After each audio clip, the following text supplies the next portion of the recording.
Every person who succumbed to casino advertising with promises of winnings goes there not only in an optimistic mood, but also with full confidence that luck will smile on him and he will become a winner. This completely ignores the fact that the outcome of the game is predetermined, and not in his favor. But there have always been, are, and will be people who not only have a good understanding of how casinos work, but also dare to challenge and win in the gambling business. How? With the help of intelligence, experience, just luck, or obvious deception. They are all different, but they have one thing in common: they know how to beat the casino. Today you will learn about the most famous gambling scammers. In January 1995, someone named Reid Errol McNeil won a $100,000 jackpot at an Atlantic City casino in New Jersey. He aroused the suspicion of the casino workers with his complete lack of emotions, and he also did not have an identification card, and he asked for all the winnings in cash. Under the laws of the state of New Jersey, anyone who wins a jackpot worth more than $35,000 is subject to scrutiny by the Gambling Commission. During a conversation with McNeil, it turned out that his friend Ron Harris, who is a computer technician working for the Nevada State Gambling Commission, is in his room.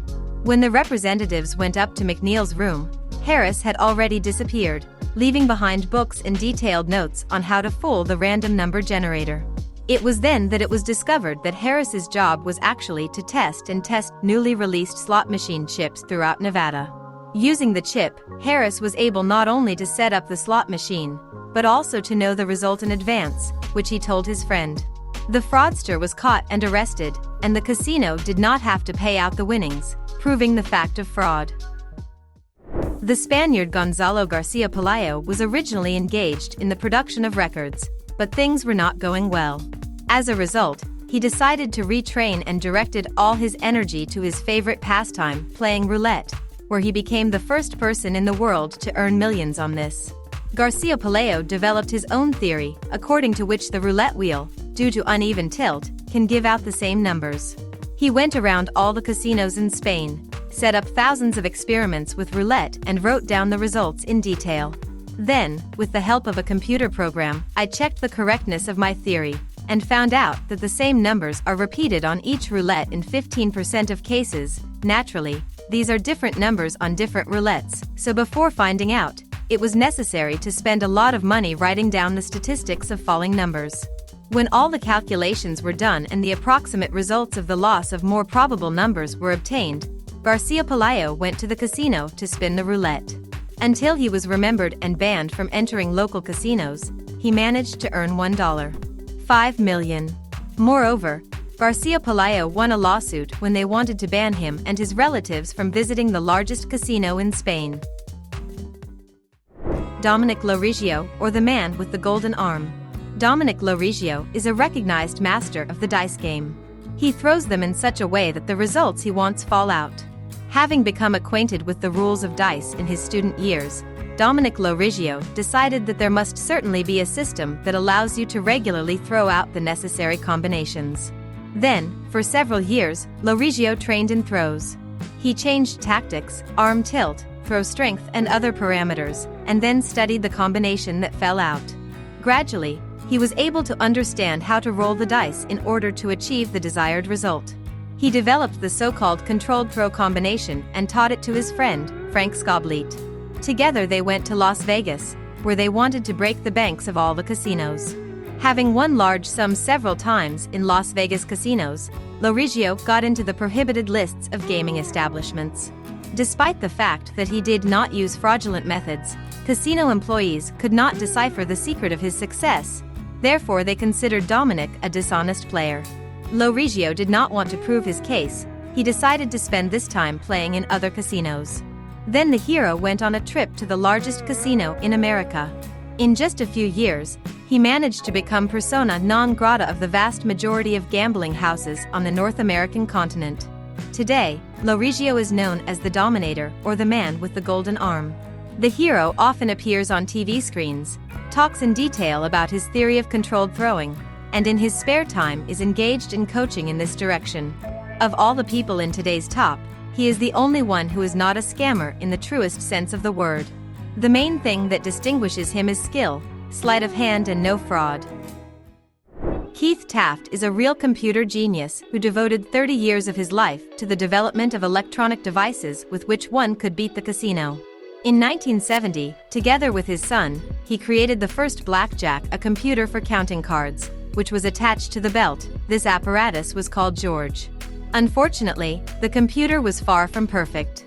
It turned out to be quite bulky, controlled by 4 switches located in specially converted shoes.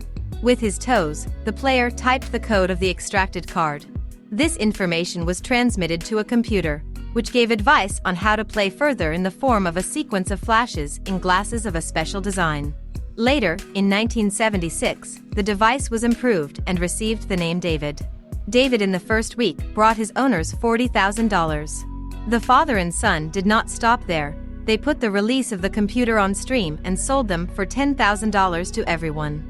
In 1977, Taft's son was detained, but then released, because no one could guess how the device works. Another invention of Keith Taft was the eye in the stomach, a mini camera mounted in a belt buckle that recorded the dealer's cards. In 1985, when the rules of the casino included a clause banning any assistive devices, the use of computers in a Nevada casino was finally declared illegal, and Keith stopped playing blackjack. Keith Taft was inducted into the Blackjack Hall of Fame in 2004. The brilliant programmer who devoted his life to gambling gadgets passed away in 2006. Ida Summers. The girl was born in the mid-40s of the 20th century in America. At a very young age, the girl perfectly understood that she was beautiful, and began to use this for a variety of purposes. Such weapons almost always proved to be trouble-free, and many doors opened for Summers.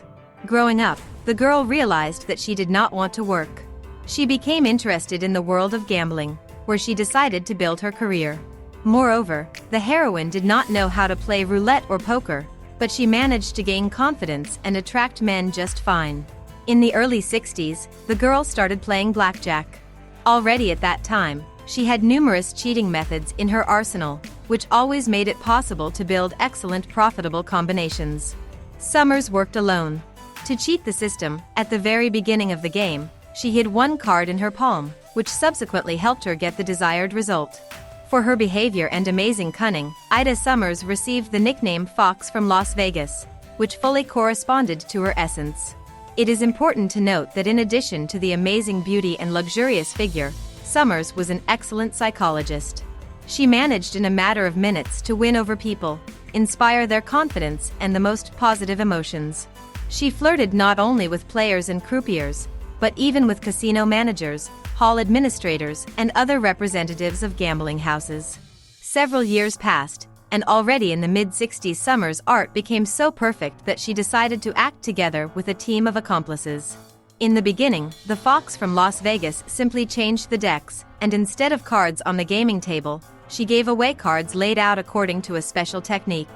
Then, under various pretexts, the girl left the game, and then the companions of the young lady entered the game. The assistants acted out a scenario thought out in advance, and received a good prize. The work of Ida Summers was so subtle and elegant that it was really very difficult to notice the catch. At that time, all the casinos in Nevada were in the hands of various gangs, so if Summers got caught in another scam, she could find herself in a very unpleasant situation. But Ida never even gave a reason to think that she could play dishonestly, because she had no problems with the casino administration.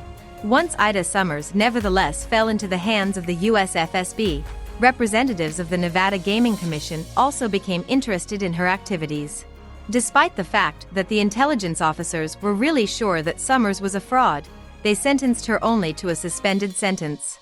Probably, in working with government agencies, the Fox from Las Vegas put all her charm into play.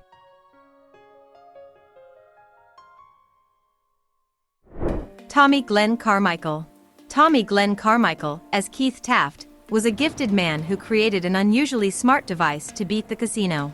He was a slots genius. His motto was "Give me a machine gun, gaming, and I'll beat it." And he wasn't joking. His career as a con artist began in 1980 at the age of 30, when he used a special device called sliders for his purposes. Within 5 years, he managed to steal a lot of money from 25-cent slot machines, which by then began to be replaced by more advanced machines using a random number generator. Then he ended up in prison, and when he was released, he put together a team of like-minded people and continued the work he had begun. Tommy was earning thousands of dollars every day, but it didn't last long. He was caught again and put in jail. This is where Carmichael's story ends. Luis Colaveccio, nicknamed the Coin, began his fraudulent activities in the early 70s of the last century, forging Gucci belts. After 27 years in the business, he retired. However, the 51-year-old pensioner was still full of strength and energy, and soon found himself a new occupation. After a trip with a friend to an Atlantic City casino, Luis conceived the biggest fake chip scam and started counterfeiting them. The fraudster made chips and began to visit the casino 2 times a week, where he won millions of dollars with enviable regularity. Then he decided to slightly retrain and began to make tokens for slot machines, which brought the fraudster even more money. Making tokens turned out to be a difficult task, because they have several protection methods and are manufactured by the US Mint. Because each casino used special tokens, Luis had to make over 50 counterfeits using $1 million of his own money. The scammer acted with great care and at one time carried away no more than $200,000 from the casino. This went on for 4 years. But one day in 1998 in Atlantic City, Luis Colaveccio was exposed and arrested.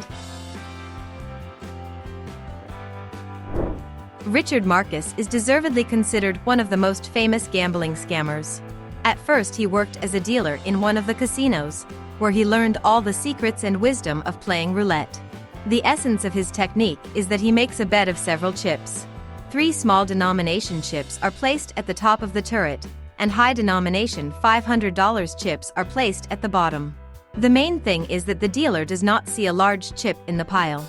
If he wins, Marcus becomes jubilant when he discovers the size of his bet. In the event of a loss, he quietly removes the lower large bet. How he managed to do this is not entirely clear, but the fact remains. Marcus managed to cheat the casino for quite a long time, earning more than $5 million in this way. Now Richard himself claims that he is done with fraud, but the casinos are still afraid of his arrival. The MIT team are blackjack geniuses. This is one of the most famous professional blackjack teams, which appeared in the 1980s and became famous after the release of films about their activities in 2008. This team consisted of the best graduates of the Massachusetts Institute of Technology, who, quite rightly, are called the geniuses of mathematics and analytics. This team was able to raise hundreds of thousands of dollars in just a weekend, using statistics and a unique way of counting cards. But their age was not long, because the security system of all casinos already knew their methodology and game scheme. Edward Thorpe is the father of the card counting system. A professor of mathematics who had a master's degree in physics and a doctorate in mathematics, Thorpe clearly had above-average intelligence. He not only successfully used it in everyday life, but also invented an original system for winning at the casino. In the 1960s, Thorpe, as an adult, knew almost nothing about the gambling business. Once in a casino in Las Vegas, he not only became interested in the game, but also decided that there was a mathematical way that would help beat the casino. Edward Thorpe developed a winning blackjack strategy and successfully applied it in the casino. Today, stock market players use his methods. Moreover, the founder of this direction, Professor Mathematician Edward Thorpe, also went straight to the stock exchange, where he became a billionaire in a few years. Thorpe described his method in the book Beat the Dealer, published in 1962. The book became an instant hit. A circulation of 700,000 copies sold out in just a few weeks. Thanks for watching to the end.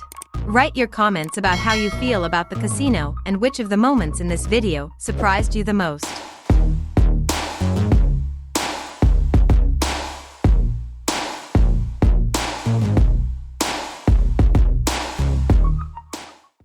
Well, that's all for today. Thank you all for watching. If it was interesting, support the video with likes. Thank you for subscribing, and take a look at what else we have prepared for you.